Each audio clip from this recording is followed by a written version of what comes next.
ফালাফালি করতে পারে, লাফালাফি করতে পারে। ডাক্তারের কাজ হলো যেভাবেই হোক ওরে বুঝাও, শোনাও, চকলেট খাওয়াও, এটা খাও, এটা খাও। যদি চকলেটে না হয় তাহলে ওর অ্যানেস্থেসিয়া করো, বেহুশ করো। অ্যানেস্থেসিয়া করে তারপরেও যদি কাম না হয় 3-4 জনে ডাক দিয়ে এটাকে ঠেসে ধরে, ঠেসে ধরে চাপ দিয়ে হলেও, জোর করে হলেও সেই টিউমারের পয়জন অপসারণ করতে হবে। আর না হলে এই রোগীর জীবন রক্ষা করার কোনো উপায় নাই। তোমরা যতই মুসরামুসরি করো না কেন, ইনশাআল্লাহ উলামায়ে কেরাম অপারেশন করেই ছাড়বে। জাতির মধ্যে তাওহীদি চিন্তা চেতনাকে ভুলুণ্ঠিত করে শিরকি সংস্কৃতি বাস্তবায়নের ষড়যন্ত্র চলবে। আলেম সমাজের মুখ বন্ধ করা যাবে না, বন্ধ করা যাবে না। তোমরা গিয়ে ওই ফাঁকা মাঠে বুলিয়া উড়াইবা, বলবা যে তিমসাল আর আওসাল ভিন্ন জিনিস। তোমরা বলবা আমরা যেটা বানাচ্ছি সেটা তিমসাল, সেটা আওসান না। তোমরা বলবা ইসলামের মধ্যে আওসান হারাম, তিমসাল হারাম না। তোমরা যদি তিমসালকে হালাল প্রমাণ করতে হয় তোমার কথাই হবে না। তিমসাল এটা বৈধ প্রমাণ তোমাদের বক্তব্যে হবে না।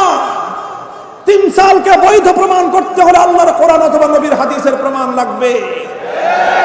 ইসলামের 1400 বছরের সমস্ত স্কুল অফ থট, সমস্ত চিন্তার আলেমদের ঐক্যমত, 4 মাযহাব, হানাফি, মালিকি, শাফিঈ, হাম্বলি, 4 মাযহাব। 4 মাযহাবের মধ্যে খুঁটিনাটি যত পার্থক্য আছে, দেওবন্দি বলো, বেরলভী বলো, ফুলতলি বলো, জৈনপুরি বলো, সব যারা ঈমানের প্রশ্নে এক, তারা এই বক্তব্যেও এক। 4 মাযহাবের বাইরে লামাযহাবী রয়েছেন, সালাফি নামে আছেন। মাযহাব মানা না মানার মতে পার্থক্য থাকতে পারে, ঈমানের প্রশ্নে এক এবং অভিন্ন। 1400 বছরের মধ্যে একজন গ্রহণযোগ্য ইসলামিক স্কলারের বক্তব্য আনো যিনি কথা বলেছেন যে ইসলামের মধ্যে তিমসাল বৈধ। বক্তব্য প্রত্যাহার করব আমরা। মাঠে তো দূরের কথা, মসজিদেও এ কথা বলবো না, কিন্তু আমাদের বক্তব্য কোরআনের আলোকে বৈধ। তোমরা ভুল প্রমাণ করতে পারবে না। আমাদের বক্তব্য নবীর হাদিসের আলোকে ভুল প্রমাণ করতে পারবে না। আমাদের বক্তব্য ইসলামের 1500 বছরের স্কলারদের উদ্ধৃতির আলোকে ভুল প্রমাণ করতে না পেরে গায়ের জোরে আমাদেরকে কোরআনের কথাকে অবদমন করবার চেষ্টা করবা। শপথ করে মাঠে নেমেছি, কোরআনের মর্যাদা রক্ষা করবার জন্য জীবন উৎসর্গিত হতে পারে। কোরআনের কথার ব্যাপারে কোনো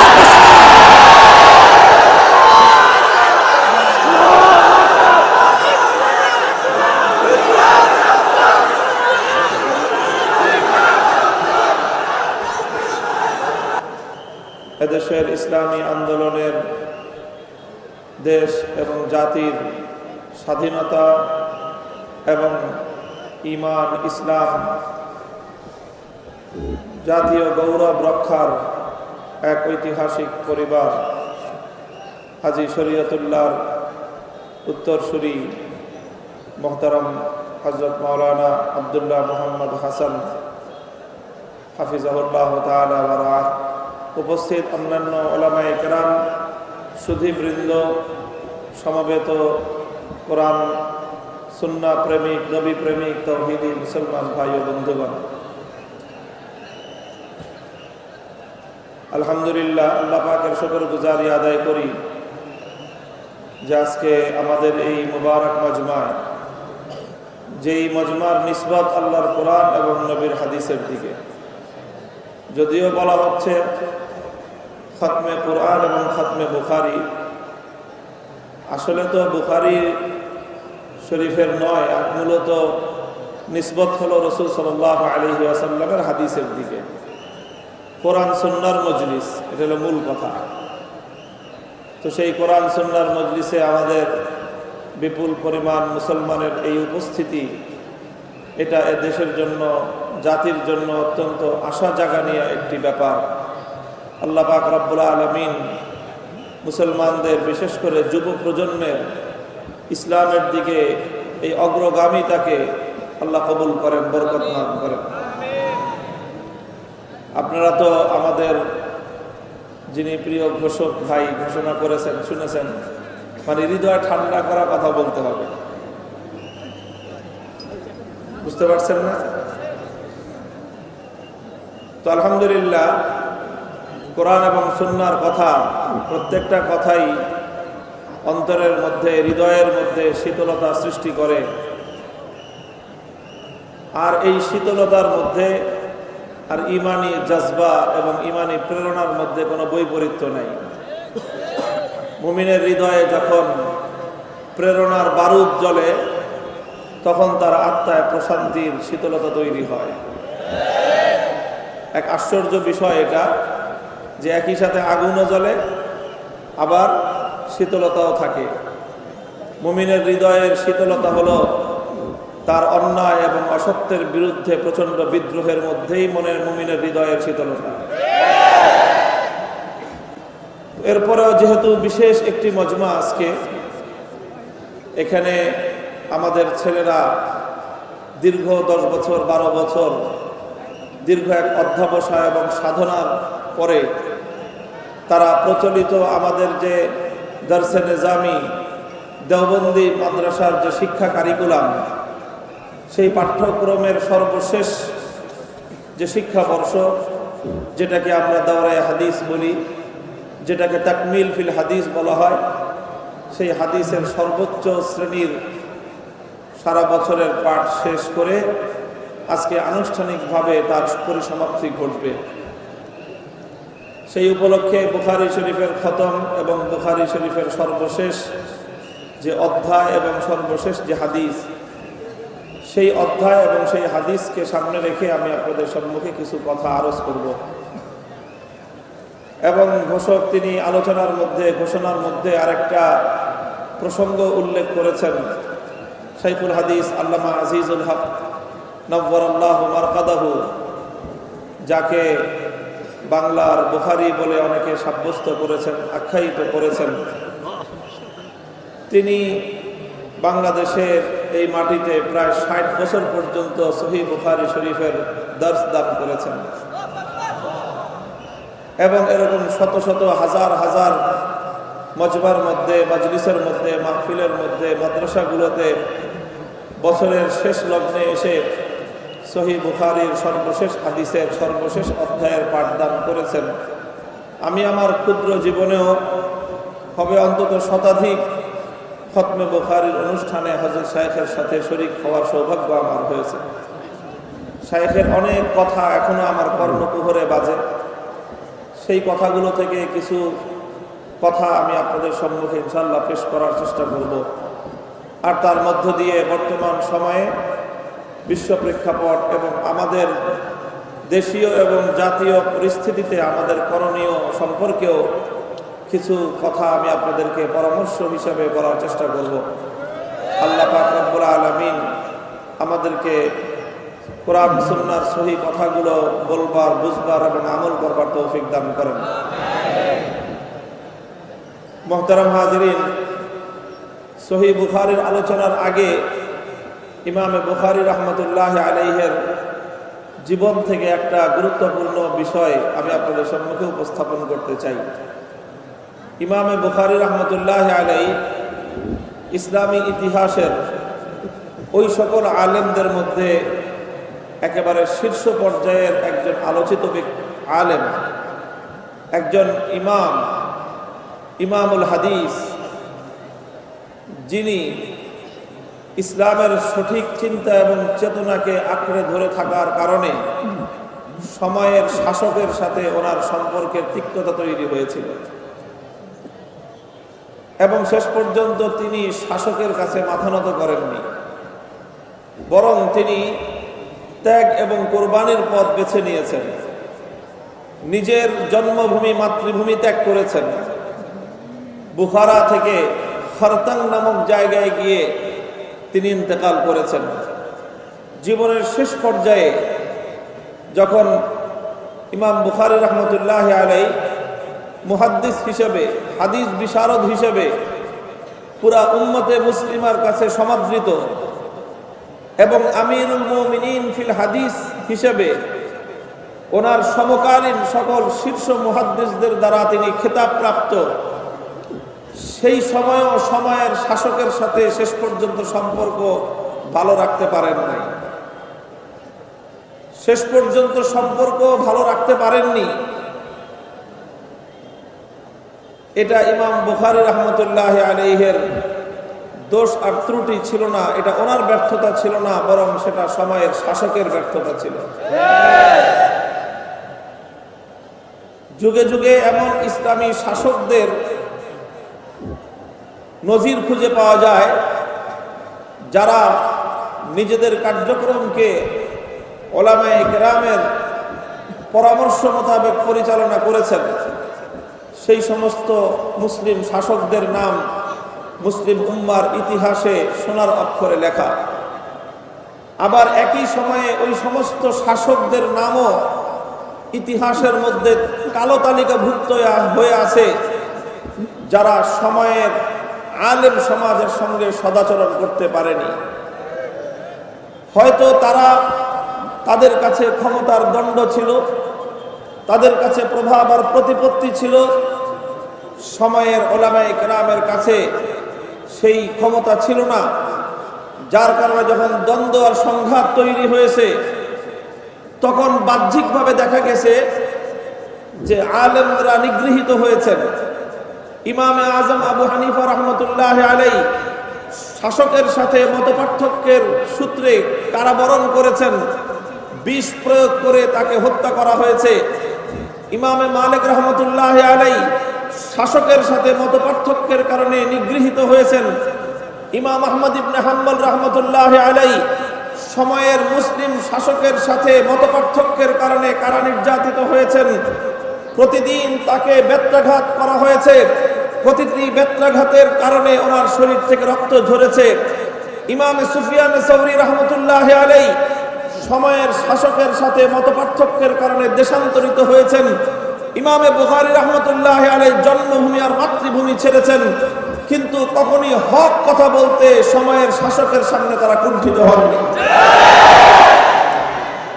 এটাই হলো উম্মতের ১৫০০ বছরের উলামায়ে কেরামের শান। উলামায়ে কেরামের শান যে তারা সত্য কথাটুকু বলবেন, প্রিয় সত্যটা যেমন বলবেন, অপ্রিয় সত্যটাও তারা অনেক অনেক অপ্রিয় হলেও, অনেক বিব্রতকর হলেও সময়ের সেই যুগের ইমাম বুখারী যারা হন, যুগের আহমদ ইবনে হাম্বলের ভূমিকায় যারা অবতীর্ণ হন, তাদেরকে এক আল্লাহকে রাজি আর খুশি করতে গিয়ে দুনিয়ার সবাইকে প্রয়োজনে নারাজ করতে হয়। মুহতারাম হাজিরিন, এটা হলো ইমামে বুখারী রাহমাতুল্লাহ আলাইহির জীবনের সর্বশেষ আদর্শ। সর্বশেষ আদর্শ, জন্মভূমি ছেড়েছেন, মাতৃভূমি ছেড়েছেন, দর্শগাহ ছেড়েছেন, দর্শগাহ মাদ্রাসাও ছেড়েছেন। যেই বুখারাতে ইমাম বুখারী রাহমাতুল্লাহ আলাইহি বুখারী শরীফ পড়াতেন, ৯০,০০০ ছাত্র ইমাম বুখারী থেকে সরাসরি হাদিস পড়তো। সেই সময়ে শাসক চেয়েছে যে না, স্বাধীনভাবে নয়, বরং আমি যেভাবে বলি আপনি সেভাবে হাদিস পড়াবেন। ইমাম বুখারী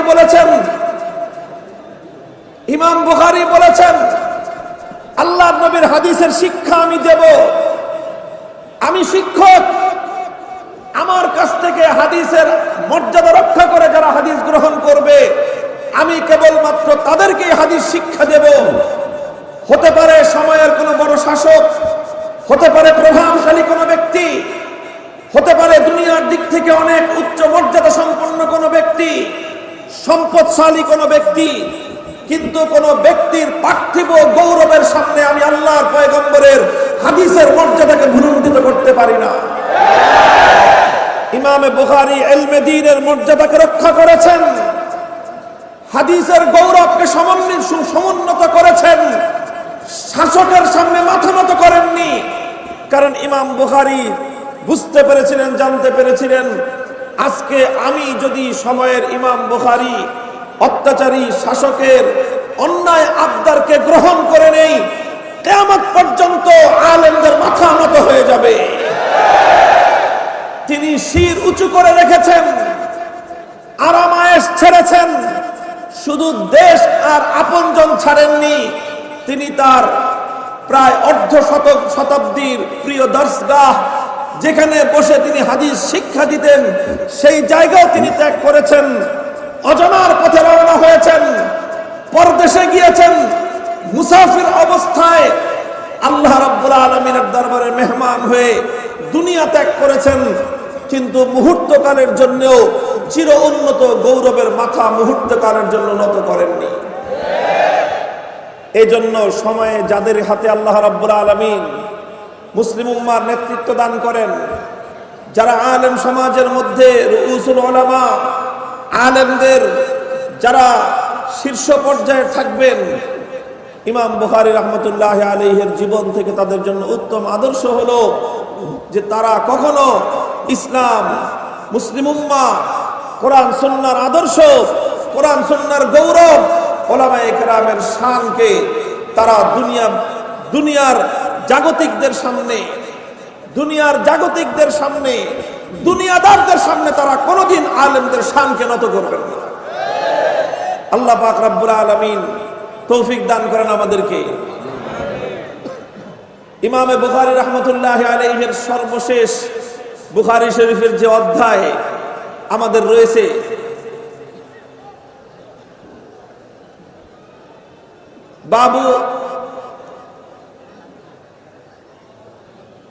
বাবু কওলিল্লাহি তাআলা ওয়া নাদাউল মাওয়াজিনাল কিসতা লিয়াউমিল কিয়ামাহ ওয়া আন্না আ'মালা বানি আদম ওয়া কওলুহুম ইউজান। এটা হলো সর্বশেষ অধ্যায়।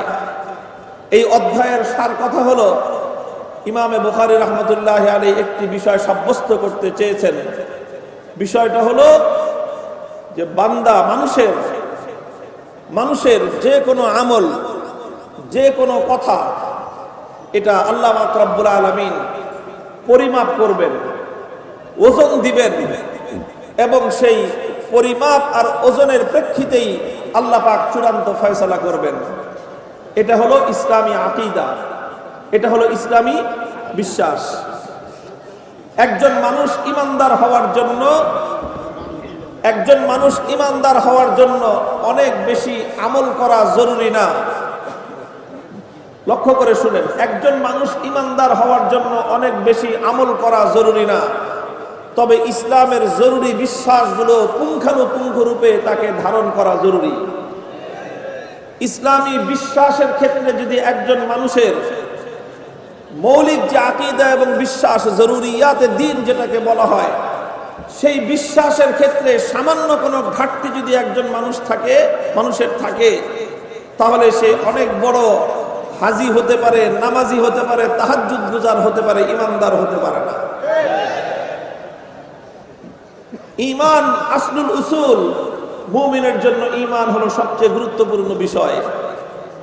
তো যেই সকল বিষয়গুলোর উপর ঈমানদারদেরকে বিশ্বাস স্থাপন করতে হয় ঈমানদার হওয়ার জন্য, তার মধ্যে একটা বিশ্বাস হলো এই যে আমাল বানি আদম ওয়া কওলুহুম ইউজান, মানুষের আমল সেটা ভালো হোক খারাপ হোক, মানুষের মুখের কথা ভালো হোক অথবা খারাপ হোক, ইউজানু, এটাকে আল্লাহ রাব্বুল আলামিন ওজন দিবেন, এটাকে আল্লাহ রাব্বুল আলামিন পরিমাপ করবেন।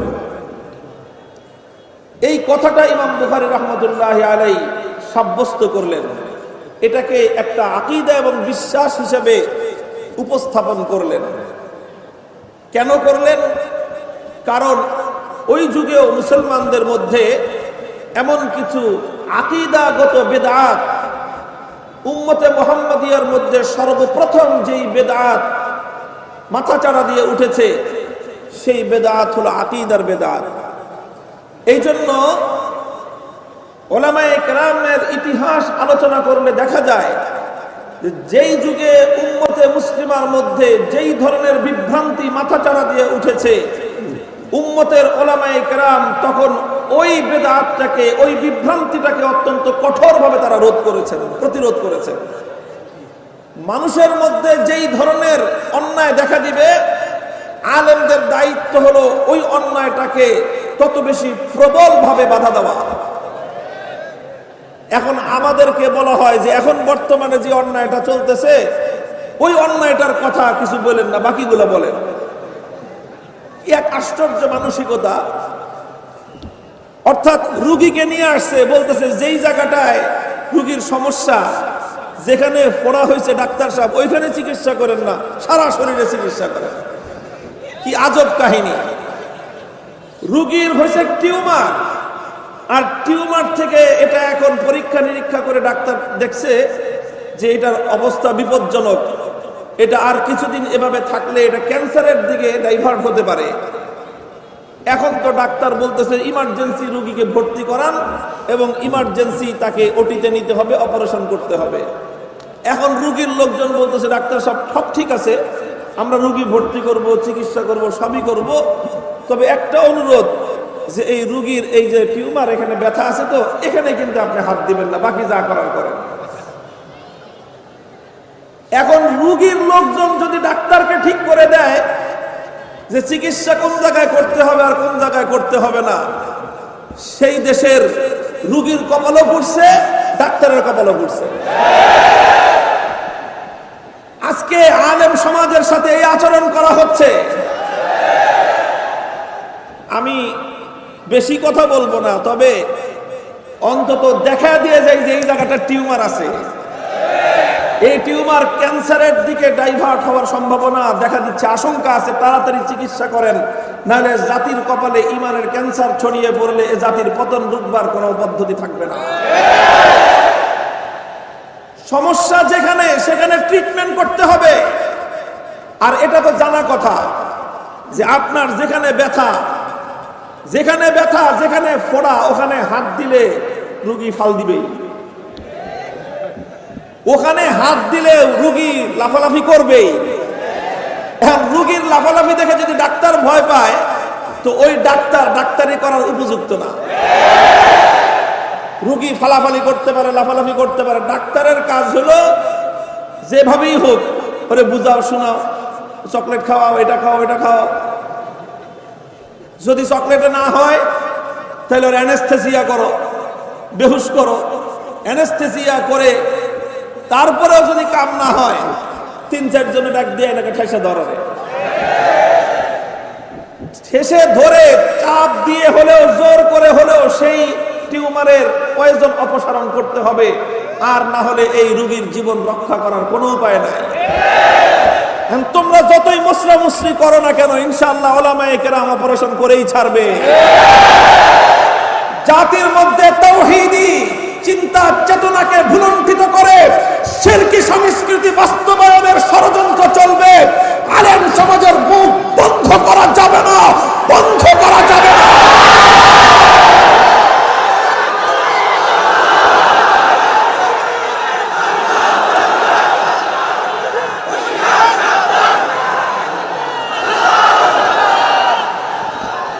আলহামদুলিল্লাহ, আলেমরা যদি তাদের দায়িত্বে অটল থাকেন, লক্ষ্য করেন, উলামায়ে কেরাম যদি তাদের দায়িত্ব পালনে অবিচল থাকেন, অটল থাকেন, আর রোগীর কল্যাণকামিতার বিবেচনায় যদি জোরপূর্বক হলেও তাকে অপারেশন করেন, আজকে না হলো কালকে রোগী আইসা বলবে যে ডাক্তার সাহেব আপনি ভালোই করছেন। আমি নিজে টের পাচ্ছি, এখন আমার অনেক হুজুর আপনি যদি কথাটা ভালো করেন তাহলে আজকে এই সমাজে এই জিনিসটা প্রতিষ্ঠিত হতো না। তিমসার আর আওসানের অনেক কাহিনী এই জাতিকে বোঝানোর চেষ্টা করা হয়েছে।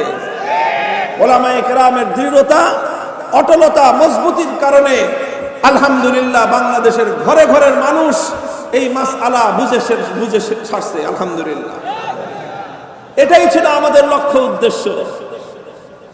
মজবুতির সাথে ইমানের দায়িত্ব পালন করতে হবে। এটাই ইমাম বুখারী রাহমাতুল্লাহি আলাইহির সর্বশেষ বুখারী শরীফের অধ্যায়ের প্রধান শিক্ষা, প্রধান সবক। আরো অনেক বিষয় ছিল। ইমাম বুখারী রাহমাতুল্লাহি আলাইহি যেই অধ্যায়ের আলোচনার মাধ্যমে ওনার কিতাবটাকে সমাপ্ত করলেন, অধ্যায়টা হলো ওই জমানার সবচেয়ে বড় ফিতনা, সেটা হলো ফিতনায়ে ইনকারে ওজন। ফিতনায়ে ইনকারে ওজন কিছু মানুষ আবিষ্কার হয়েছিল, তারা বলতে আরম্ভ করেছিল যে ওজন, আরে ভাই আমল মানুষ দুনিয়াতে করলো, মানুষ মুখ দিয়ে কথা বলল, কথা মুখ দিয়ে বের হলো, কথা বাতাস, বাতাস বাতাসের সাথে মিশে গেল, এটাকে আবার আল্লাহ পাক ওজন করবেন কিভাবে? কিছু মানুষ অস্বীকার করত। অথচ ওজন মানুষের আমল এবং মানুষের কথা কিয়ামতের দিন পরিমাপ করা হবে, ওজন দেওয়া হবে। আল ওয়াজনু হাক্কুন, এটা এমন একটা ইসলামী আকীদা যে এই আকীদার ব্যাপারে 100 মধ্যে কেউ যদি 1 ভাগও নয় বরং 0.1%, 99.99 ভাগ বিশ্বাস করলো, 0.1% অবিশ্বাস করলো, দুনিয়ায় হাজি গাজি হতে পারে, ইমানদার হতে পারে না।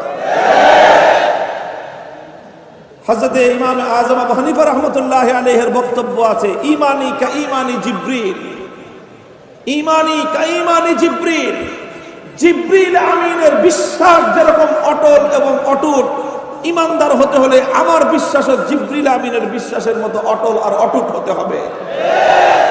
বিশ্বাসের মধ্যে সামান্য কোনো ত্রুটি, বিশ্বাসের মধ্যে সামান্য কোনো দুর্বলতা, আকীদার ক্ষেত্রে ন্যূনতম কোনো ধরনের ছাড় ইসলামের মধ্যে দেওয়ার সুযোগ নাই। আমল করবেন, কিছু ভুল ত্রুটি আল্লাহ মাফ করে দিবে, আমলের ভুল ত্রুটি আল্লাহ মাফ করে দিবে। তাহাজ্জুদ প্রত্যেক দিন পড়তে না পারলে আল্লাহ জিজ্ঞাসা করবে না যে তাহাজ্জুদ মিস করছো কেন। কিন্তু আকীদার ক্ষেত্রে যদি তোমার কোনো ত্রুটি থাকে, যেটাকে আল্লাহ পাক হারাম করে দিয়েছেন অকাট্যভাবে, তুমি আল্লাহর কৃত অকাট্য কোরআনের কোন হারামকে যদি হালাল সাব্যস্ত করতে চাও, বেঈমান। ইসলামে যে সকল জিনিস অকাট্যভাবে হারাম করা হয়েছে, সেটাকে কেউ হালাল মনে করলে, সেটাকে হালাল সাব্যস্ত করার চেষ্টা করলে, এটা কুফর। যেটা ইসলামে হালাল করে দেওয়া হয়েছে, বৈধ করে দেওয়া হয়েছে, অকাট্যভাবে যেটার বৈধতা এবং হালাল হওয়াটা প্রমাণিত, সেটাকে যদি কেউ অবৈধ সাব্যস্ত করতে চায়, এটাও কুফরি। যে ব্যক্তি এই কাজ করবে সে কাফের। কাজী কে কয় রাকাত তাহাজ্জুদের নামাজ পড়লেন, এই ফাংশনে ওই পেশাল পারবেন না। আবু জাহাল হজ আপনার চেয়ে কম করে নাই। আবু জাহাল হজ আপনার চেয়ে প্রতি বছর হজ করত, মরার বছরও হজ করছে। আবু জাহাল মরছে রমজান মাসে, এর আগের জিলহজ মাসে হজ করছে।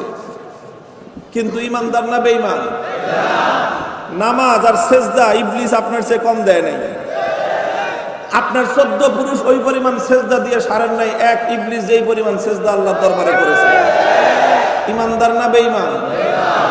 মানুষ বেঈমান হয় আমলের কারণে নয়, মানুষ বেঈমান হয় বিশ্বাসের কারণে। মুহতারাম হাজিরিন, বাবু কওলিল্লাহি তাআলা ওয়া নাদাউল মাওয়াজিনাল কিসত লিয়াউমিল কিয়ামাতি ওয়া আন্না আমালা বানি আদম ওয়া কওলুহুম ইউজান। ইমাম বুখারী রাহমাতুল্লাহি আলাইহি সময়ের একটা বড় ধরনের ফিতনা আবির্ভূত হয়েছিল, মানুষের মধ্যে একটা কুফরি বিশ্বাস ছড়িয়ে পড়বার উপক্রম হয়েছিল।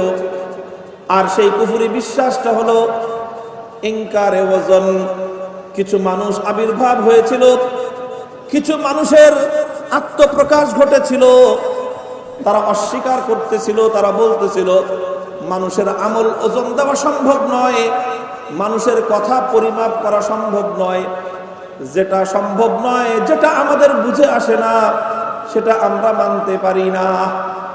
এই কথা বলে ইসলামের একটা অকাট্য আকীদা আল ওয়াজনু হাক্কুন, এই আকীদা এবং এই বিশ্বাসকে অস্বীকার করার প্রবণতা দেখা দিয়েছিল।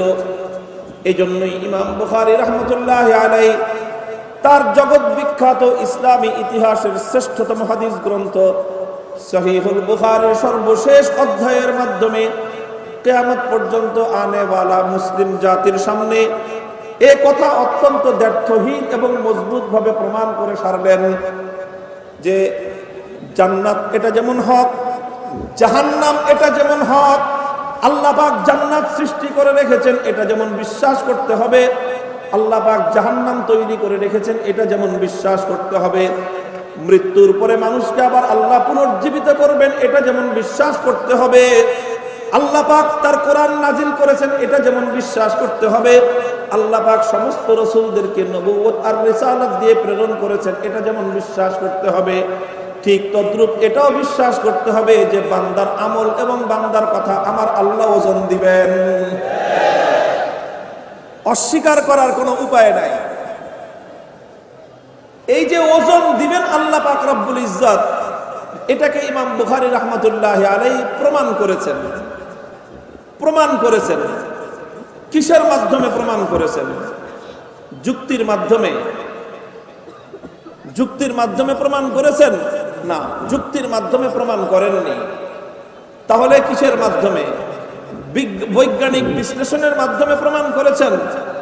না, বৈজ্ঞানিক বিশ্লেষণের মাধ্যমেও প্রমাণ করেননি, বরং ইসলামের একটি অকাট্য বিশ্বাসকে ইমাম বুখারী রাহমাতুল্লাহি আলাইহি প্রমাণ করেছেন দুটো জিনিসের মাধ্যমে। এক নম্বর হলো কিতাবুল্লাহ, দুই নম্বর হলো সুন্নত রাসূলিল্লাহ। দুটি জিনিসের মাধ্যমে প্রমাণ করেছেন। কোরআন এবং হাদিসের মাধ্যমে আল ওয়াজনু হাক্কুন, মানুষের আমল এবং কথা ওজন হবে, এই কথা ইমাম বুখারী প্রমাণ করেছেন। যুক্তির অবতারণা করেননি, কারণ ইসলামের কোনো বিশ্বাস, ইসলামের কোনো আমল এটা যুক্তির উপর নির্ভরশীল নয়। কিসের উপর নির্ভরশীল নয়? যুক্তির উপর নির্ভরশীল নয়। লক্ষ্য করে বুঝবেন, ইসলামের কোনো কথাই যুক্তির উপর নির্ভরশীল নয়। তার অর্থ এই নয় যে ইসলামের বিশ্বাস এবং ইসলামের আমলগুলো অযৌক্তিক। না, অযৌক্তিক নয়, অযৌক্তিক নয়। আলহামদুলিল্লাহ, ইসলামের প্রত্যেকটা কথা, প্রত্যেকটা কাজ যুক্তিসম্মত। প্রত্যেকটা কথা, প্রত্যেকটা আমল, প্রত্যেকটা বিশ্বাস, প্রত্যেকটা আদর্শ যুক্তিসম্মত। ইসলামের মধ্যে অযৌক্তিক কোনো কথা নাই, সব যুক্তিসম্মত, তবে যুক্তির উপর নির্ভরশীল নয়। যুক্তি নির্ভর আর যুক্তিসম্মতর পার্থক্যটা কি?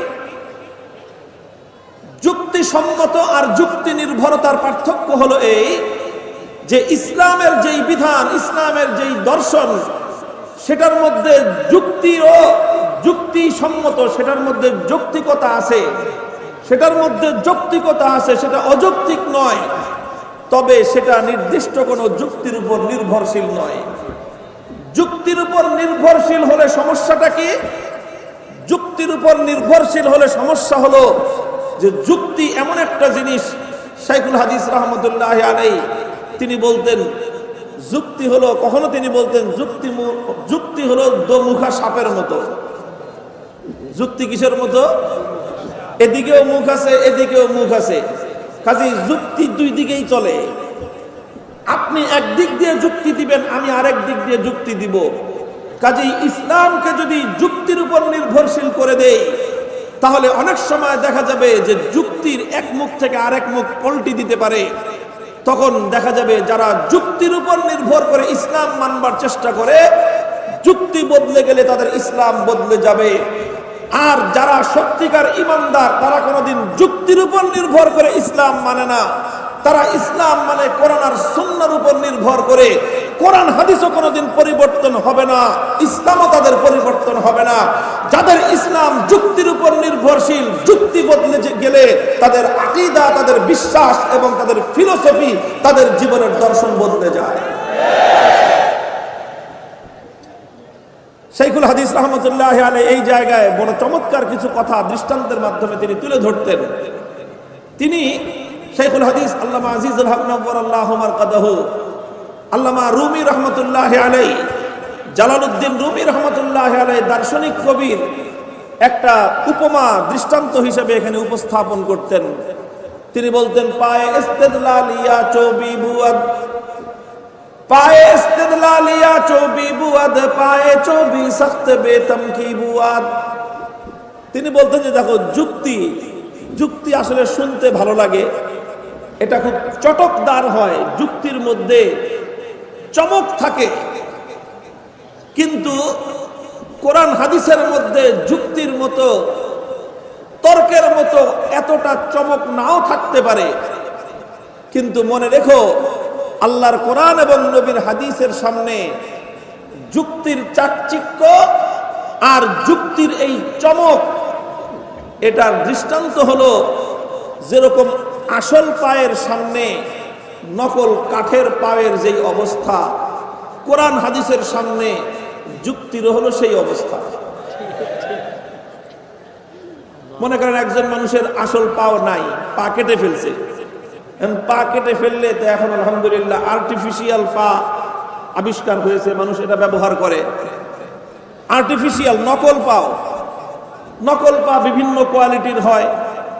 আগেকার যুগে শুধু কাঠ দিয়ে তৈরি হতো, আর এখন তো অনেক উন্নত প্রযুক্তি আসছে, তো বিভিন্ন ম্যাটেরিয়াল দিয়ে এমন সুন্দর করে আর্টিফিশিয়াল পা বানানো হয়, তো ওই পা ওটা দেখতে কিন্তু খুব সুন্দর হয়, অনেক ফিনিশিং ভালো থাকে, গ্লেজ ভালো থাকে। আর আসল পাও এটা দেখতে এত সুন্দর হয় না। আর পাওটা যদি হয় কৃষকের,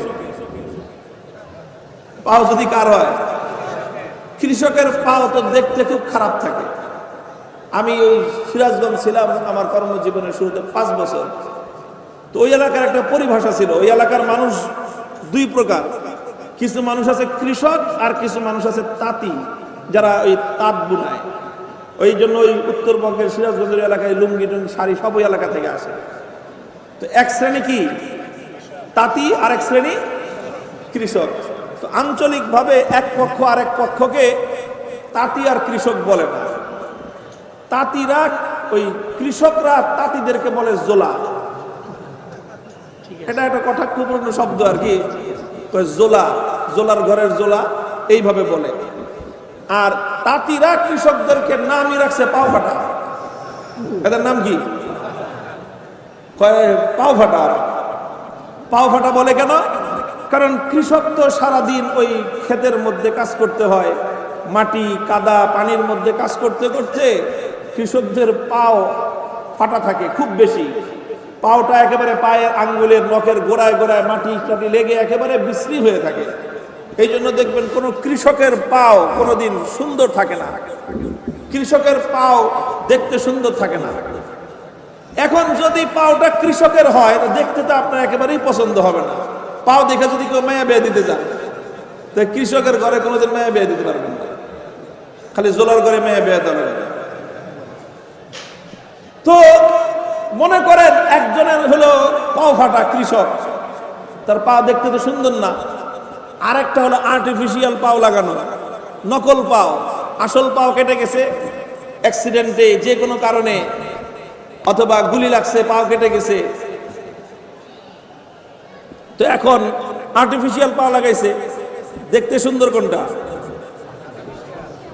দেখতে সুন্দর কোনটা? নকল পাও। কি সুন্দর গ্লেজ, চকচক করে, চকচক করে, ওটা ফিনিশিং ভালো, ওটা গ্লেজ আলা, ওটার মধ্যে ফার্নিশিং করা, ওটার মধ্যে আপনার পলিশ করা, দেখতেই অনেক চমৎকার লাগে। তো আর্টিফিশিয়াল পাও দেখতে তো সুন্দর লাগে, কিন্তু পায়ের কাজ কি? পায়ের কাজ কি ফিনিশিং দেখানো? পায়ের কাজ হলো পথ চলা, পায়ের কাজ হলো আত্মরক্ষার জন্য দৌড় দিয়ে আগে চলে যাওয়া, পালিয়ে যাওয়া। পায়ের কাজ হলো পায়ের উপর দৃঢ়ভাবে ধারণ করে পায়ের উপর মজবুত ভাবে দাঁড়িয়ে থেকে শত্রুর মোকাবেলা করা, এটা হলো পায়ের কাজ। এখন ওই ফিনিশিং ওয়ালা সুন্দর পাও, গ্লেসওয়ালা পাও একটা, নকল পাও আর একটা পাও ফাটা, দুইজন এক লগে দাঁড় করাইছেন।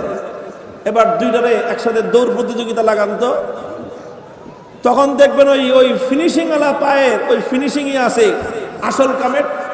সে 10 কদম চলতে চলতে 100 কদম চলে যাবে। দুইজনকে লাগান তো কুস্তিতে, যে ধাক্কা ধাক্কি কে পারে। পাও ফাটাওয়ালা আসল পাও ধাক্কা দেওয়া লাগবে না, নকল পাও যে ও নিজে ধাক্কা দিয়ে নিজে চিৎ পটাং হয়ে পড়বে। মুসলমান, আমাদের ঈমান, আমাদের আকীদা, আমাদের বিশ্বাস আল্লাহর কোরআনের উপর নির্ভর। আমাদের চিন্তা, আমাদের চেতনা, আমাদের দর্শন, আমাদের রাজনীতি, আমাদের অর্থনীতি, আমাদের কথা, আমাদের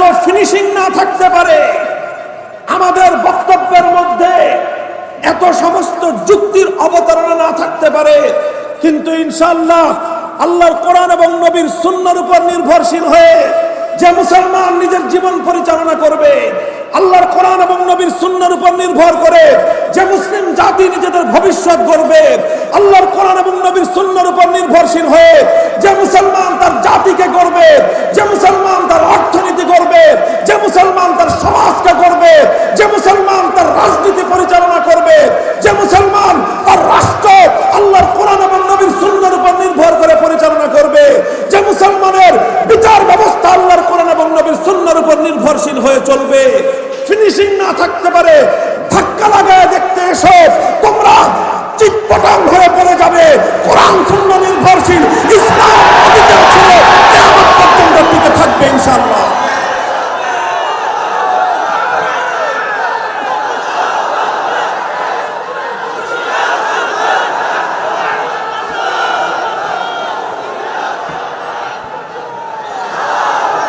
মুহতারাম হাজিরিন, কাজেই ইমামুত তাসাউফ, ইমামুত তরিকত শেখ জালালউদ্দিন রুমি রহমতুল্লাহি আলাইহি দৃষ্টান্তের মাধ্যমে কত সুন্দর করে কত শত বছর আগে বিষয়টা মুসলমানদের কাছে স্পষ্ট করে দিয়ে গেছেন যে ওই সমস্ত পাশ্চাত্যের চাকচিক্য দেখে ওদের পিছনে তোমরা পড়ে যেও না। পাশ্চাত্যের চিন্তার দর্শনের মধ্যে চাকচিক্য থাকতে পারে, পাশ্চাত্যের জীবন দর্শনের মধ্যে যুক্তির অনেক ধরনের ঘষামাজা থাকতে পারে। ও মুসলমান, খবরদার! আল্লাহ এবং আল্লাহর রাসূলের আদর্শ এটা হলো আসল পা। এই আসল পা কেটে ফেলে খবরদার আহাম্মকের মতো কাঠের পা লাগাইতে যাস না। কাঠের পায়ের ফিনিশিং দেখে নিজের আসল পায়ের মজা ভুলে, আসল পায়ের কদর ভুলে গিয়ে নিজের আসল পা কেটে ফেলে নকল পা লাগাতে যাস না। এটা হবে আত্মঘাতী চিন্তা। এ কথাই চিৎকার করে বলতেছি তোমাদেরকে, যদি মুসলমান হয়ে থাকো, আল্লাহ রাব্বুল আলামিন আসমান এবং জমিনের মধ্যবর্তী সর্বশ্রেষ্ঠ সম্পদ তোমার ঘরে দিয়ে রেখেছেন। তোমার ঘরে কোরআন আছে, তোমার ঘরে নবীর সুন্নাহ আছে। আব্রাহাম লিঙ্কনের দরকার তোমার নাই। তোমার কাছে কোরআন আছে, তোমার কাছে সুন্নাহ আছে, তোমার কাছে পাশ্চাত্যের আমেরিকার ক্যাপিটালিজমের দরকার নাই। তোমার কাছে কোরআন আছে, তোমার কাছে সুন্নাহ আছে। পাশ্চাত্যের ইহুদি খ্রিস্টানদের কাছ থেকে সুদ ভিত্তিক অর্থনীতি আবিষ্কার করার, তোমার সে আমদানি করার কোনো দরকার নাই। কোরআন আছে, সুন্নাহ আছে। সুতরাং ইউরোপ আর আমেরিকার কাছ থেকে তোমার জীবন ব্যবস্থা ধার করবার দরকার নাই। তুমি যদি সেটা করতে যাও, নিজের ঘরের স্বর্ণরূপাকে অবহেলা করে আরেকজনের বাড়ি থেকে খয়রাত করার নামান্তর হবে। যদি কারো কপাল পুড়ে থাকে, তুমি খয়রাত করতে পারো। যারা কোরআন সুন্নাহকে বিশ্বাস করে আঁকড়ে ধরে, তারা পাশ্চাত্যের কাছ থেকে জীবন দর্শন খয়রাত করতে যাবে না। মুহতারাম হাজিরিন, কথা বেশি লম্বাও করা যাবে না, অনেক কথা সংক্ষেপে বলে যাই। কাজেই মুসলমান নির্ভর করবে কিসের উপর? কোরআন হাদিসের উপর। কিসের উপর? যে কোনো বিষয় কোরআন হাদিসের উপর নির্ভরশীল হবে মুসলমান। ইমাম আহমদ ইবনে হাম্বলকে যখন সময়ের শাসক অত্যাচার করেছিল, কারাগারে বন্দী করে প্রতিদিন 10 জন করে শক্তিশালী জল্লাদ নিয়োগ দেয়া হয়েছিল ইমাম আহমদ ইবনে হাম্বলের জন্য। কাজ কি? যে শরীরের সমস্ত শক্তি নিয়ে আহমদ ইবনে হাম্বলকে তোমরা বেত্রাঘাত করবা। এক একজন জল্লাদ বেত্রাঘাত করতে করতে এক সময় ক্লান্ত হয়ে যেত। একজন ক্লান্ত হলে আরেকজন শুরু করত, দ্বিতীয় জন ক্লান্ত হলে তৃতীয় জন শুরু করত। বলতো, তোমার নিজের বক্তব্য প্রত্যাহার করো, তুমি বলো আল্লাহর কোরআন কাদিম নয়, চিরন্তন নয়। আল্লাহর কোরআন এটা হলো একটা অস্থায়ী জিনিস। ইমাম আহমদ ইবনে হাম্বল একটা কথাই বলতেন, ইতুনি বিকিতাবিল্লাহি ওয়া সুন্নতি রাসূলি আত্তাবিউকুম। হে অত্যাচারীরা, জুলুম করে, অত্যাচার করে, বেত্রাঘাত করে, রক্ত ঝরিয়ে আহমদ ইবনে হাম্বল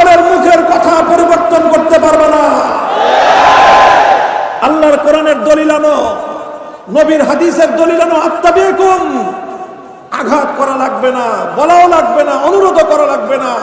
আহমদ ইবনে হাম্বল তোমাদের কথা অকুণ্ঠ চিত্তে মেনে নিবে। আর কোরআনের দলিল দিবা না, নবীর হাদিসের দলিল নাই, গায়ের জোরে আমাদেরকে বলবে। আল্লাহর কসম খেয়ে বলি, কোরআনের কথা নবীর হাদিসের কথার উপর থাকতে গিয়ে জীবন দেওয়াকে আমরা জীবনের সফলতা মনে করেছি। যে জীবন আল্লাহর কোরআনের কথা রক্ষা করতে গিয়ে যায়, সেই জীবনের চেয়ে মূল্যবান জীবন আর নাই। যে জীবন আল্লাহর নবীর হাদিসের মর্যাদা রক্ষা করতে গিয়ে যে জীবন উৎসর্গিত হয়, সেই জীবন হলো প্রকৃত সার্থকতার জীবন। হে কোরআন হাদিসের পাসেবান, হে কোরআন হাদিসের ধারক, আল্লাহর কোরআন এবং নবীর সুন্নাহর আমানত বক্ষে নিয়ে যাচ্ছ, এটা শুধুমাত্র সমাজের মধ্যে মৌলানা হিসেবে, আলেম হিসেবে শুধু মর্যাদা আর সম্মান পাওয়ার জন্য নয়। শুধু সম্মান পাবা, হুজুরকে সবাই দেখে সালাম দিবে, শুধু সালাম পাওয়ার জন্য কোরআন হাদিসের ইলম নয়। ইনশাআল্লাহ সালাম অবশ্যই তুমি পাবে, মানুষ তোমাকে মর্যাদা দিবে। তবে মনে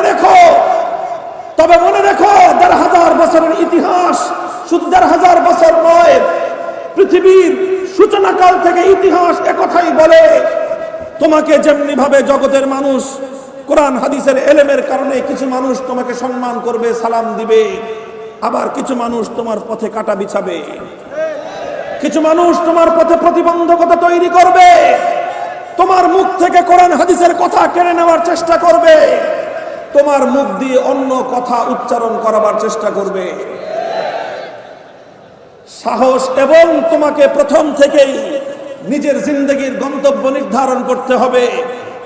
আলেম হিসেবে যদি তুমি নিজেকে পরিচয় দিতে চাও, আলেম হিসেবে যদি পরিচয় দিতে চাও, হে আমার নবীন আলেম সন্তানেরা, আকাবিরদের পূর্বসূরীদের কাছ থেকে প্রাপ্ত আমানতের জিম্মাদারি তোমাদের কাছে পৌঁছে দিয়ে যাচ্ছি। খবরদার, আলেম হিসেবে যদি পরিচয় দিতে চাও, কোরআন এবং সুন্নাহর মর্যাদা রক্ষা করবার শপথ গ্রহণ করো। যতক্ষণ পর্যন্ত কোরআন সুন্নাহর আলোকে কোনো কথা তোমার কাছে প্রমাণিত না হবে, সারা দুনিয়া একদিকে থাকতে পারে, কোরআনের বিরুদ্ধের কথা, আল্লাহর নবীর আদর্শের বিরুদ্ধের কথা কেউ তোমাকে দিয়ে মানাতে পারবে না। তোমার জীবনের প্রদীপ নিভে যাবে, কিন্তু বাতিলের সামনে মাথা নত করবে না। তোমার কল্লা কাটতে পারে, কল্লার উপর থেকে পাকড়ি নামবে না। এটা হলো ইলমে দ্বীনের আমানত, এটা হলো ইলমে দ্বীনের আত্মমর্যাদা। আল্লাহ পাক তৌফিক দান করেন। মুহতারাম হাজিরিন, বলতেছিলাম আমাদের বিশ্বাস, আমাদের জীবন দর্শন, আমাদের আমল, আমাদের কথা সব কিছু ইনশাআল্লাহ কোরআন হাদিস নির্ভর, কোরআন হাদিস নির্ভর। আসো, আমরা যে কথা বলেছি কোরআনের আলোকে, হাদিসের আলোকে সেই কথা ভুল প্রমাণ করো। আত্তাবিকুম, মেনে নিব, আত্তাবিকুম মেনে নিব তোমাদের কথা, কিন্তু তোমরা আমাদের সেই পথে আসবে না। তোমরা গিয়ে ওই ফাঁকা মাঠে বুলিয়া উড়াইবা, বলবা যে তিমসাল আর আওসাল ভিন্ন জিনিস। তোমরা বলবা আমরা যেটা বানাচ্ছি সেটা তিমসাল, সেটা আওসান না। তোমরা বলবা ইসলামের মধ্যে আওসান হারাম, তিমসাল হারাম না। তোমরা যদি তিমসালকে হালাল প্রমাণ করতে হয়, তোমার কথাই হবে না। তিমসাল এটা বৈধ প্রমাণ তোমাদের বক্তব্যে হবে না। তিমসালকে বৈধ প্রমাণ করতে হলে আল্লাহর কোরআন অথবা নবীর হাদিসের প্রমাণ লাগবে। ইসলামের 1400 বছরের সমস্ত স্কুল অফ থট, সমস্ত চিন্তার আলেমদের ঐক্যমত, 4 মাযহাব, হানাফি, মালিকি, শাফিঈ, হাম্বলি, 4 মাযহাব, 4 মাযহাবের মধ্যে খুঁটিনাটি যত পার্থক্য আছে, দেওবন্দি বলো, বেরলভী বলো, ফুলতলি বলো, জৈনপুরি বলো, সব যারা ঈমানের প্রশ্নে এক, তারা এই বক্তব্যেও এক। 4 মাযহাবের বাইরে লামাযহাবী রয়েছেন, সালাফি নামে আছেন। মাযহাব মানা না মানার মতে পার্থক্য থাকতে পারে, ঈমানের প্রশ্নে এক এবং অভিন্ন। 1400 বছরের মধ্যে একজন গ্রহণযোগ্য ইসলামিক স্কলারের বক্তব্য আনো যিনি কথা বলেছেন যে ইসলামের মধ্যে তিমসাল বৈধ। বক্তব্য প্রত্যাহার করব আমরা। মাঠে তো দূরের কথা, মসজিদেও এ কথা বলবো না, কিন্তু আমাদের বক্তব্য কোরআনের আলোকে বৈধ। তোমরা ভুল প্রমাণ করতে পারবে না। আমাদের বক্তব্য নবীর হাদিসের আলোকে ভুল প্রমাণ করতে পারবে না। আমাদের বক্তব্য ইসলামের 1500 বছরের স্কলারদের উদ্ধৃতির আলোকে ভুল প্রমাণ করতে না পেরে গায়ের জোরে আমাদেরকে কোরআনের কথাকে অবদমন করবার চেষ্টা করবা। শপথ করে মাঠে নেমেছি, কোরআনের মর্যাদা রক্ষা করবার জন্য জীবন উৎসর্গিত হতে পারে। কোরআনের কথার ব্যাপারে কোনো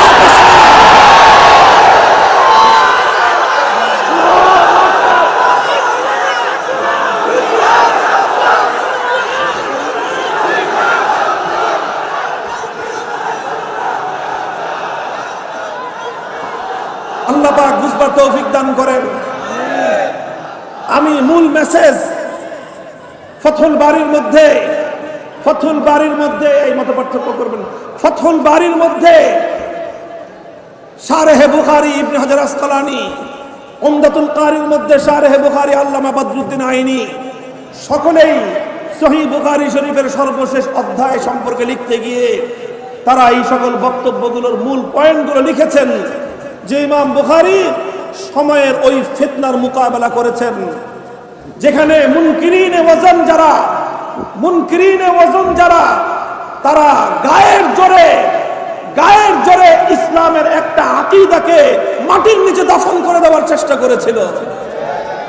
ইসলামের বিশ্বাস, ইসলামের আমল, ইসলামের আকীদা, এটাকে যুগে যুগে অনেক মুসলিম শাসকরা শুধুমাত্র গায়ের জোরে এগুলোকে মিটিয়ে ফেলবার চেষ্টা করেছে। বাদশাহ আকবর মুসলমানের ঘরেই জন্ম, মুসলমান হিসেবেই বড়। তারপর দ্বীন এলাহির ভূত তার মাথায় চাপলো। দ্বীন এলাহি বাস্তবায়নের মাধ্যমে ইসলামের মূল চিন্তা এবং আকীদাকে ধ্বংস করার পায় তারা করলো। 50 বছরের the great Akbar the great 50 বছরের দোর্দণ্ড প্রতাপশালী শাসক চেষ্টা করেছিল শাসন ক্ষমতার আধিপত্য দিয়ে, শাসন ক্ষমতার শক্তিমত্তা দিয়ে, শাসন ক্ষমতার পেশি শক্তি দিয়ে ইসলামের 1000 বছরের প্রজ্বলিত এই প্রদীপকে নিভিয়ে দিয়ে নতুন আরেকটা মতবাদ দ্বীন এলাহি নামে মুসলমানদের মধ্যে প্রচার করবে, প্রতিষ্ঠিত করবে। আকবর চেষ্টা করেছিল, গোটা রাষ্ট্রযন্ত্র নিয়ে চেষ্টা করেছিল, আর দলে ভিড়িয়েছিল কিছু দরবারি মোল্লা, আবুল ফজল ফয়জি মার্কা কিছু দরবারি আলেম নামধারী, কিছু আলেম নামের কলঙ্ক। বাদশাহ আকবরের সহযোগিতা করেছিল সেই দ্বীন এলাহি প্রবর্তন এবং বাস্তবায়নের ক্ষেত্রে। একজন শেখ আহমদ সিরহিন্দি মুজাদ্দিদ আল ফেসানি সংখ্যায় খুব বেশি ছিলেন না, সংখ্যায় ছিলেন একজন, শক্তিমত্তার দিক থেকে অনেক বড় কিছু ছিলেন না, সাধারণ একজন আলেম ছিলেন। রাষ্ট্রীয় কোনো প্রভাব তার হাতে ছিল না, ক্ষমতার কোনো জৌলুস তার হাতে ছিল না, প্রতিপত্তি আর সম্পদের বিশাল কোনো অট্টালিকা তার হাতে ছিল না। কিন্তু শেখ আহমদ সিরহিন্দির হাতে ছিল কোরআন এবং সুন্নাহ। তিনি ইসলামের মূল চেতনা ধরেছিলেন। বাদশাহ আকবরের তুফান, বাদশাহ আকবর দ্বীন এলাহি নামক কুফরি মতবাদের তুফান ছুটিয়ে দিয়েছিল গোটা দেশে। ইতিহাস বলে একজন মুজাদ্দিদ আল ফেসানি রহমতুল্লাহ আলাইহি মাটি কামড়ে পড়েছিলেন, মাটি কামড় দিয়ে ইসলামের শেকড় ধরে পড়েছিলেন। তুফান ছুটেছে, ঝড় এসেছে, কালবৈশাখী এসেছে, জলোচ্ছ্বাস এসেছে, টর্নেডো এসেছে, সাইক্লোন এসেছে, কিন্তু মুজাদ্দিদ আল ফেসানি ইসলামের শেকড় কামড়ে পড়েছিলেন। সব সাইক্লোন মুছে গেছে, টর্নেডো থেমে গেছে, কাল বৈশাখী মুছে গেছে, সমস্ত মেঘের ঘনঘটা দ্বন্দ্বটা দূর হয়ে গেছে। মুজাদ্দিদ আল-ফিসানি ইতিহাসের মহা বিজয়ী নায়ক হিসেবে আবির্ভূত হয়েছে। ইনশাআল্লাহ বর্তমান সময়ে তোমাদের সামনে মুজাদ্দিদ আল-ফিসানি আসবেন না, কিন্তু মনে রেখো লা তাযালু তাইফাতুম মিন উম্মতি মানসুরিনা আলাল হক। সর্বযুগে কিছু আলেম থাকবে, সর্বযুগে কিছু আলেম থাকবে যারা এভাবেই হকের মূল কথাটাকে শেকড় কামড়ে পড়ে থাকবে। সারা দুনিয়া তাদের বিরুদ্ধে গেলেও তারা ওই হক থেকে একচুল পরিমাণ বিচ্যুত হবে না। লড়াই হবে, লড়াই, হক আর বাতিলের লড়াই। লড়াইয়ের পরিণাম কি হবে? লড়াইয়ের পরিণাম আল্লাহর নবী ভবিষ্যৎবাণী করে গেছেন, লা তাযালু তাইফাতুম মিন উম্মতি মানসুরিন আলাল হক লা ইয়াদুররুহুম মান খাযালাহুম।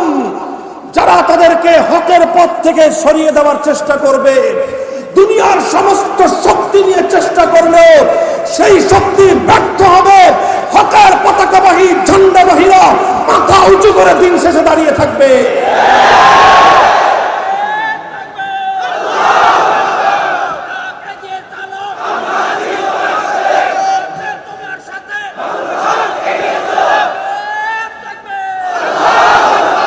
এই প্রসঙ্গে আখেরি পয়গাম তোমাদেরকে দিয়ে যাই।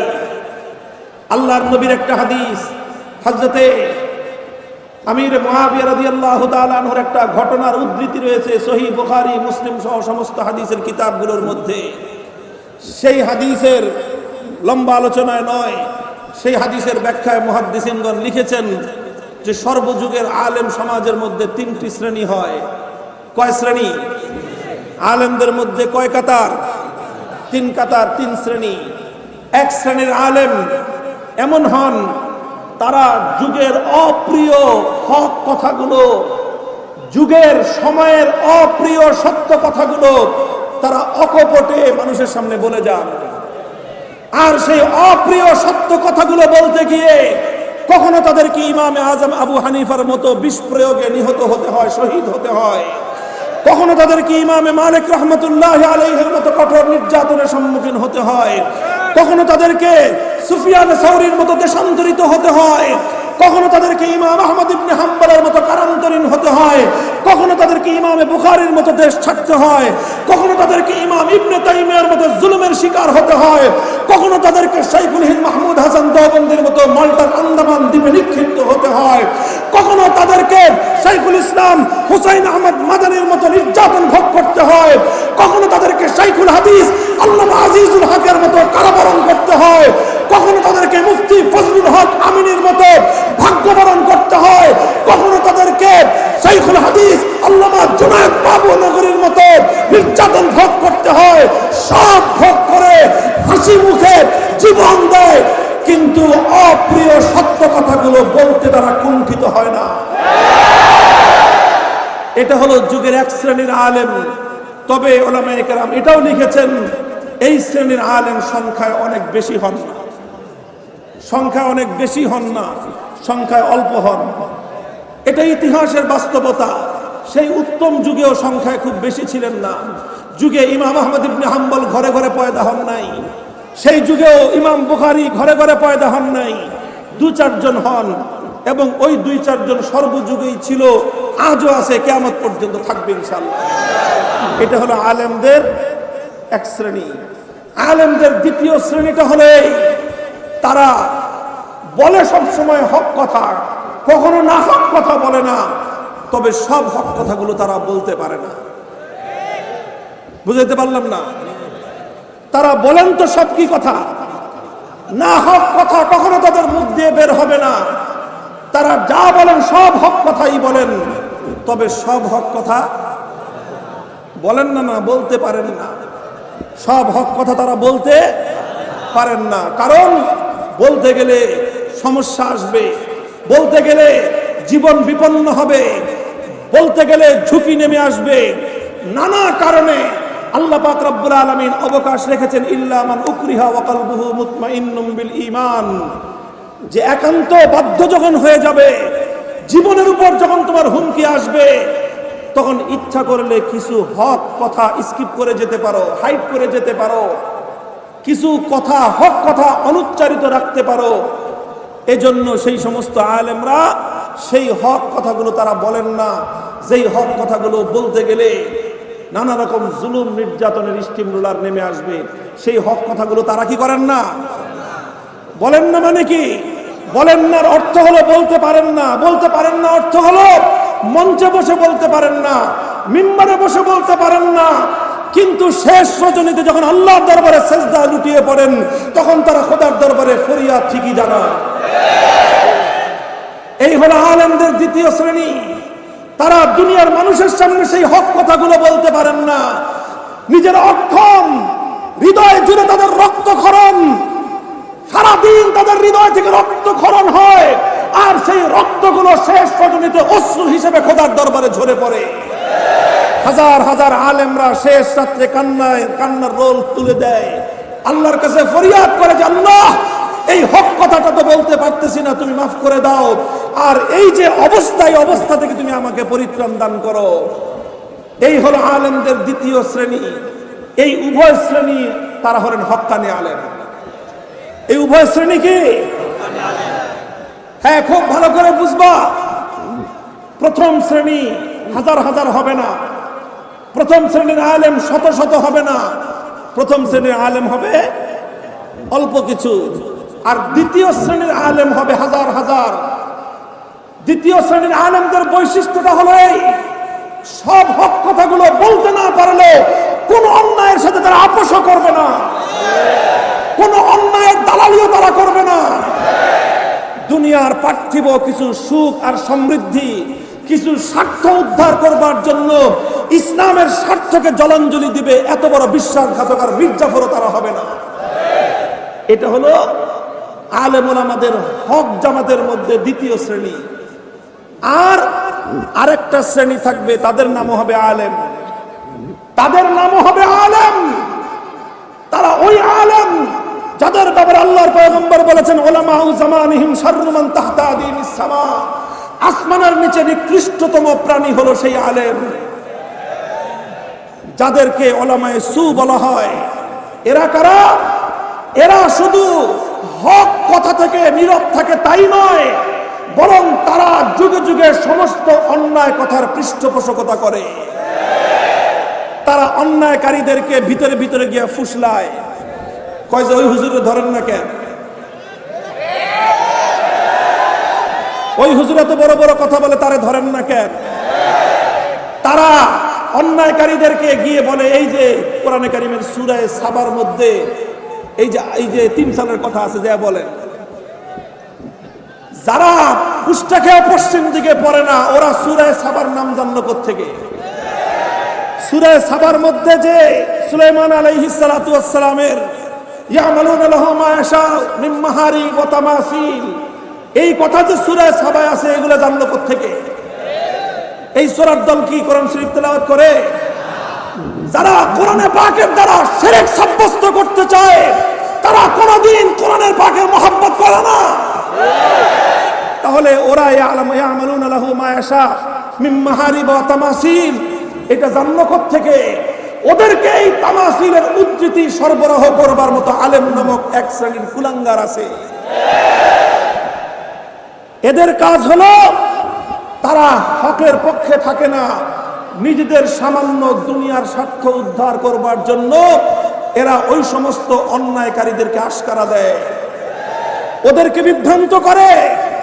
আমি যতটুকু ইতিহাস পড়েছি, বাদশাহ আকবর বিভ্রান্ত হয়েছিল, এজন্য বাদশাহ আকবরের দাম্ভিকতা, তার অহংকারী পূর্ণ মানসিকতা যতটা দায়ী, আবুল ফজল ফয়জি মার্কা দালালদের ভূমিকা তার চেয়ে কম ছিল না। যদি বাদশাহ আকবরের দরবারে আবুল ফজল ফয়জি না থাকতো, মুজাদ্দিদ আল ফিসানির মেহনত, তাহলে বাদশাহ আকবরের দরবারে ব্যর্থ হতো না। মুহতারাম হাজিরিন, কথাটা খুব তিক্ত লাগতে পারে, কিন্তু আমি আমানত হিসেবে পূর্বসূরীদের কথা তোমাদের কাছে পৌঁছে দিয়ে যাচ্ছি। আলেমদের মধ্যে 3 নম্বর আরেকটা শ্রেণী সর্বযুগে থাকে, যাদের নাম হয় আলেম, যাদের সুরত হয় আলেম, মাথায় থাকে আলেমদের মতো টুপি আর পাগড়ি, গায়ে থাকে আলেমদের মতো আলখেল্লা, তাদের সব কিছু বাহ্যিক সুরত সিরত সব আলেমদের মতো থাকে, কিন্তু তাদের অন্তরটার অবস্থা কি হয়? ইয়াশতারুনা বিআয়াতিল্লাহি সামানান কালিলা, দুনিয়ার অল্প স্বার্থের মাধ্যমে তারা আল্লাহর কোরআন এবং নবীর সুন্নাহ ইসলামী আদর্শকে তারা বিক্রি করে দেয়। এই ৩ নম্বর শ্রেণীর আলেমও কিন্তু সর্বযুগে ছিল, আজও আছে, কিয়ামত পর্যন্ত থাকবে। হে উম্মতের উলামায়ে কেরাম, আমার আগামী দিনের সন্তানেরা শুধুমাত্র বুখারী শরীফের শেষ সবক নিয়ে হায়াতুল উলিয়ায় পরীক্ষা দিয়ে মুমতাজ আর জাইদ জিদ্দান সার্টিফিকেট নিয়ে চলে গেলা, আলেম হয়ে গেলা, ব্যাপারটা এত সহজ নয়। তোমাকে 1400 বছরের উম্মতের আলেমদের উত্তরাধিকার এখান থেকে নিয়ে যেতে হবে। এই উত্তরাধিকার শুধু আলেমদের নয়, উত্তরাধিকার নবীদের উত্তরাধিকার। এই উত্তরাধিকার ধারণ করলে কখনো তোমাকে কোন নবীর মতো তায়েফের ময়দানে রক্ত দিতে হবে। এই উত্তরাধিকার ধারণ করলে কখনো তোমাকে হযরত ঈসা আলাইহিস সালাতু ওয়াস সালামের মতো শত্রুরা তোমাকে শুলিতে চড়িয়ে হত্যা করবার পায়তারা করবে। এই উত্তরাধিকারের কারণে কখনো তোমাকে জাকারিয়া আলাইহিস সালামের মতো করাত দিয়ে দ্বিখণ্ডিত করে হত্যা করবার পায়তারা করবে। সমস্ত জুলুম আর নির্যাতন সহ্য করবে, তাওহীদ এবং একত্ববাদের ক্ষেত্রে কখনো আপোষ করবে না। হক কথা বলতে না পারলে চুপ থাকবা, শেষ রাত্রে খোদার কাছে মাফ চাইবা যে আল্লাহ আমি দুর্বল, এই জন্য সব কথাগুলি বলতে পারতেছি না।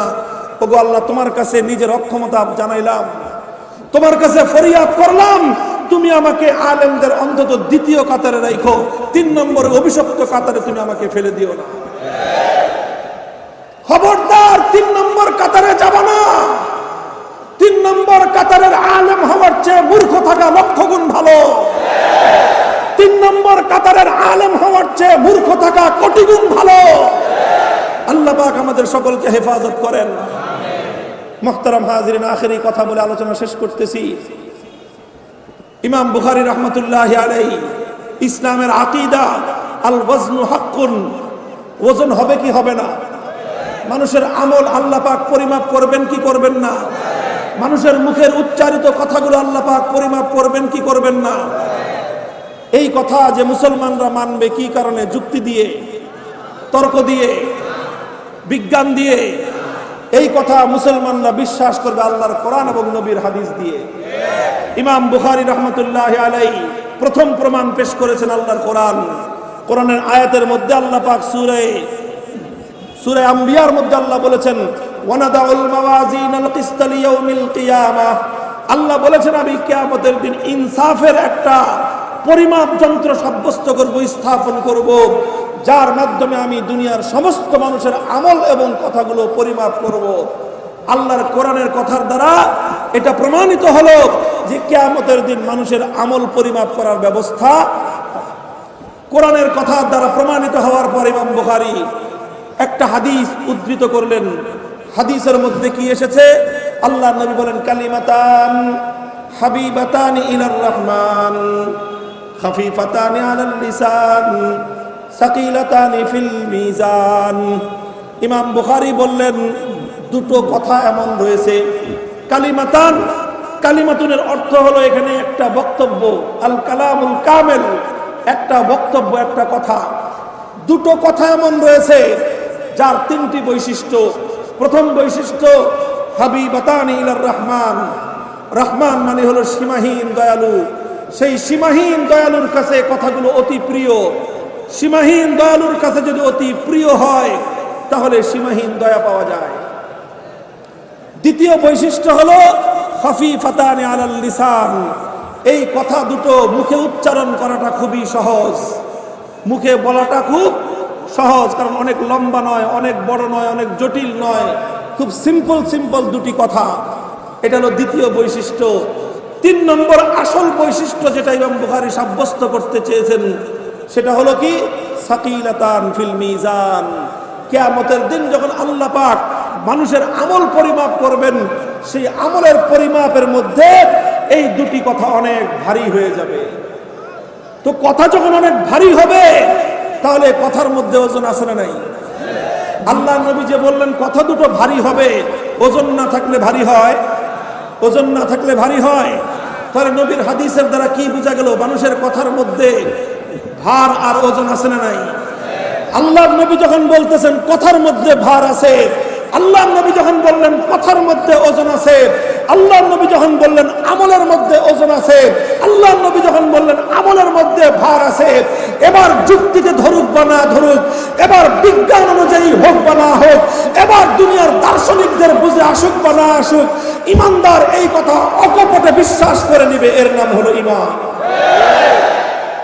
কথা দুটি হলো সুবহানাল্লাহি ওয়া বিহামদিহি সুবহানাল্লাহিল আযীম, সুবহানাল্লাহি ওয়া বিহামদিহি সুবহানাল্লাহিল আযীম, সুবহানাল্লাহি ওয়া বিহামদিহি সুবহানাল্লাহিল আযীম।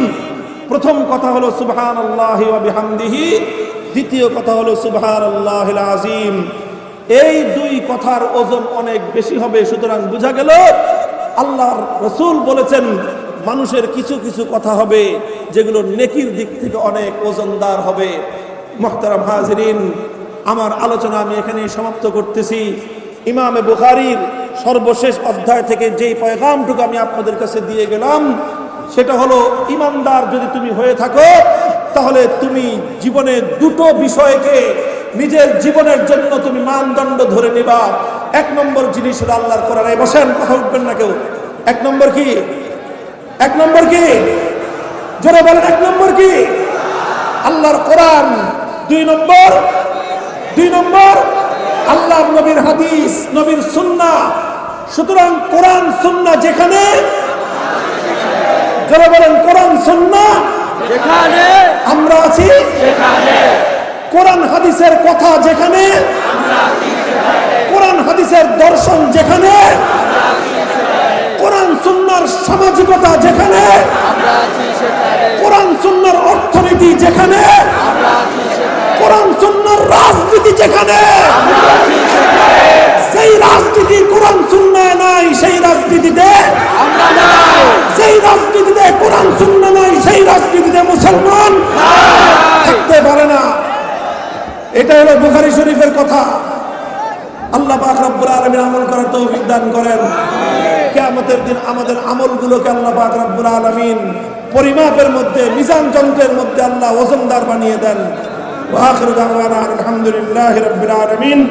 সুবহানাল্লাহি ওয়া বিহামদিহি সুবহানাল্লাহিল আযীম।